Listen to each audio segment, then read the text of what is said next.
जय हिंद दोस्तों, वित्त मंत्री जी ने दे दिया जवाब, मिल गया जवाब। और सवाल था क्या डीए को मूल वेतन और मूल पेंशन में मर्ज किया जाएगा। तो यह सवाल यानी 1 तारीख को तय था और पूछने वाले थे समाजवादी पार्टी के सांसद श्री आनंद भदौरिया जी ने।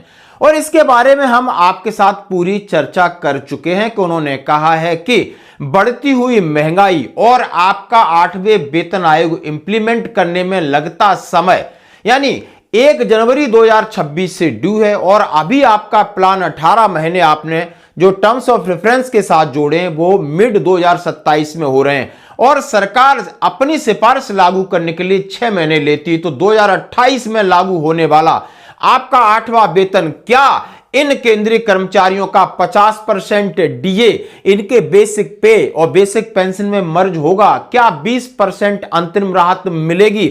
और यह सवाल गया था और इसका मिला है जवाब। क्या जवाब मिला है जरा आपके सामने रखता हूं।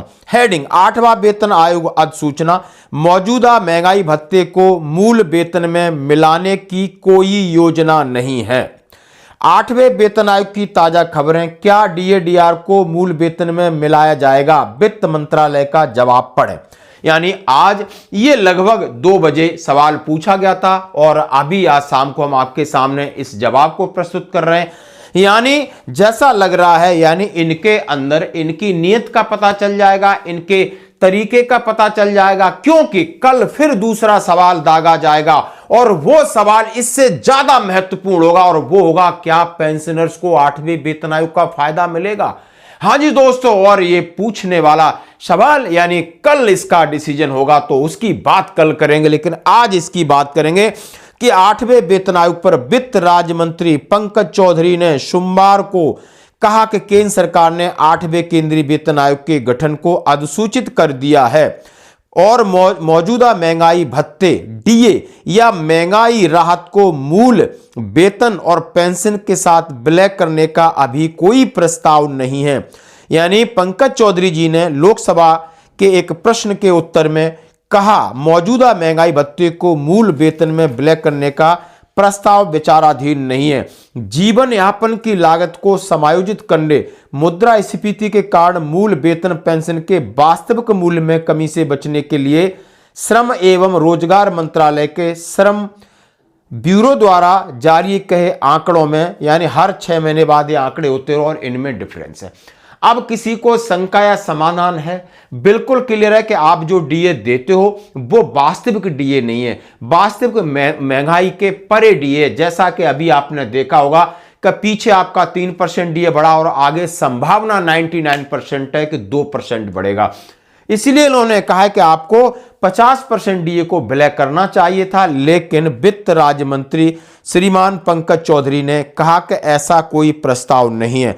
उन्होंने बताया कि सरकार ने 8वें वेतन आयोग के गठन को 3 नवंबर 2025 को संकल्प अधिसूचित कर दिया गया है। अधिसूचना की प्रति आप में संलग्न है और उन्होंने कहा है कि वर्तमान में डीए डीआर दोनों मूल वेतन और पेंशन के क्रम से उन्होंने कहा 55% है और उन्हें 3% बढ़ा दिया गया है और इससे 50 लाख केंद्रीय कर्मचारियों 65 लाख से ज्यादा पेंशन भोगियों को सीधा फायदा हो रहा है। यानी और कहा केंद्र सरकार ने इस साल जनवरी में 8वें वेतन आयोग की घोषणा की थी। यह कदम ऐसे समय में उठा गया है जब मौजूदा 7वें वेतन आयोग का 10 साल का कार्यकाल समाप्त हो रहा है। यानी उन्होंने अपने गुण गाए, कौन सा एहसान किया आपने, 6 महीने बाद 3% बढ़ा है, तो ये तो पहले ही बढ़ता आ रहा था। इस बात का कहा कि इतने लाख पेंशनरों को फायदा होगा, इतने लाख कर्मचारियों को फायदा होगा और 10 साल बाद आपके लिए वेतन आयोग मिला जाएगा, यानी सीधा। अब उन्होंने कहा है और इसमें कहा है कि रंजना देसाई की अध्यक्षता में वेतन आयोग गठन हो गया है। 18 महीने के भीतर मूल वेतन और फिटमेंट फैक्टर पर सिफारिशें प्रस्तुत करने की उम्मीद है। जैसा कह रहे हैं उन्होंने कहा है फिटमेंट फैक्टर, मूल वेतन पेंशन का जिक्र नहीं किया गया है। 7वां वेतन 1 जनवरी 2016 को लागू हुआ था और 10 साल के चक्र में उन्होंने कहा है कि 2026 एक स्वाभाविक वर्ष है, लेकिन समय में देरी लग सकती है। दोस्तों, तो आप इनकी बातों को समझ सकते हो कि अक्टूबर 2025 में टर्म्स ऑफ रेफरेंस निकला है और सीधा सीधा अभी इनके ऊपर 8वां वेतन आयोग पर फिटमेंट फैक्टर से की क्या अपेक्षा हो सकती है, इसके ऊपर तमाम लेख और तमाम शोधन है वो बात अलग है। लेकिन इन्होंने जो जवाब दिया है इससे क्या आप संतुष्ट हैं? सच बताना। 6वें वेतन आयोग में 40% की बढ़ोतरी और डीए को मर्ज किया गया था जब सरकार के ऊपर आर्थिक संकट था।